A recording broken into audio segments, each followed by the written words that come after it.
लोकसभा का चुनावी शोर आसमान पर है। पीएम मोदी और शाह समेत तमाम सियासी दिग्गज और पार्टियां ताबड़तोड़ चुनावी रैलियां कर रही हैं और विरोधियों को ललकार रही हैं। ऐसे में गुजरात का भी सियासी पारा हाई है। वैसे तो यहाँ तीसरे चरण में 7 मई को चुनाव होने वाले हैं, लेकिन सियासी गर्मी परवान चढ़ती जा रही है। बीजेपी का गढ़ माने जाने वाले गुजरात में पार्टी फिर क्लीन स्वीप की तैयारी में है।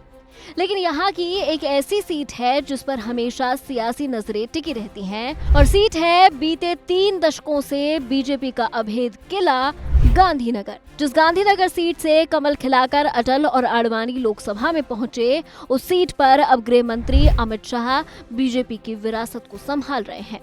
बीजेपी ने एक बार फिर गृह मंत्री अमित शाह को गांधीनगर के चुनावी मैदान से उतारा है, तो वहीं कांग्रेस ने सोनल पटेल को अपना उम्मीदवार बनाया है, जो 2014 से 2017 के बीच वो गुजरात में महिला कांग्रेस अध्यक्ष भी रह चुकी हैं। हालांकि कांग्रेस जो भी दावे करे, इस सीट से शाह को हराना लगभग नामुमकिन सा है, क्योंकि यहाँ का इतिहास भी भगवा रंग से रंगा है। बता दें कि 1984 में कांग्रेस आखिरी बार यहाँ जीती थी। राष्ट्रपिता महात्मा गांधी की कर्म भूमि कहे जाने वाले गांधीनगर का कई दिग्गज प्रतिनिधित्व कर चुके हैं। खासकर बीजेपी के यहाँ से लाल कृष्ण आडवाणी सबसे ज्यादा 6 बार सांसद चुने गए हैं। चलिए अब एक नजर डालते हैं यहाँ के 3.5 दशकों के इतिहास पर।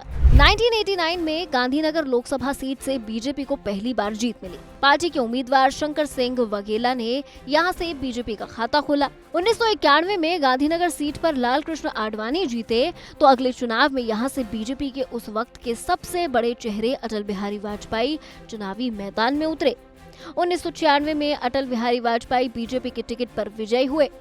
अटल जी गांधीनगर के साथ ही लखनऊ लोकसभा सीट से भी जीते थे, लेकिन उन्होंने सांसद के रूप में लखनऊ सीट का प्रतिनिधित्व जारी रखा और गांधीनगर सीट से इस्तीफा दे दिया। इसके बाद हुए उपचुनाव में विजय पटेल ने गांधीनगर सीट पर बीजेपी का कब्जा बरकरार रखा। उसके बाद 1998 से 2014 तक हुए लोकसभा चुनाव में लाल कृष्ण आडवाणी ने लगातार 5 बार कमल खिलाया। हालांकि 2019 आते आते आडवाणी सक्रिय राजनीति से दूर हो गए और इस सीट से बीजेपी की विरासत संभाली अमित शाह ने। 2019 में अमित शाह पहली बार लोकसभा सांसद चुने गए और 2024 में फिर मजबूती के साथ चुनावी मैदान में हैं। हालांकि बीजेपी के इस किले को भेदना कांग्रेस के लिए टेढ़ी खीर है, क्योंकि यहाँ के राजनीतिक इतिहास के साथ साथ यहाँ का जातीय समीकरण भी बीजेपी के पक्ष में रहा है। गांधीनगर लोकसभा सीट पर 19,45,149 मतदाता हैं। इनमें से 9,41,434 पुरुष मतदाता हैं, जबकि महिला मतदाताओं की संख्या 10,04,291 है। जातिगत समीकरण के मुताबिक गांधीनगर लोकसभा सीट पर वाघेला और पटेल बिरादरी का वर्चस्व है। दोनों को ही बीजेपी का कोर वोट बैंक माना जाता है।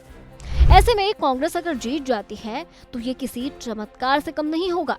हालांकि ऐसा चमत्कार होने की फिलहाल तो कोई संभावना दिखाई नहीं देती है। इसे लेकर आप क्या सोचते हैं, कमेंट सेक्शन में हमें जरूर बताइए और देश और दुनिया की तमाम बड़ी खबरों के लिए देखते रहिए एबीपी लाइव।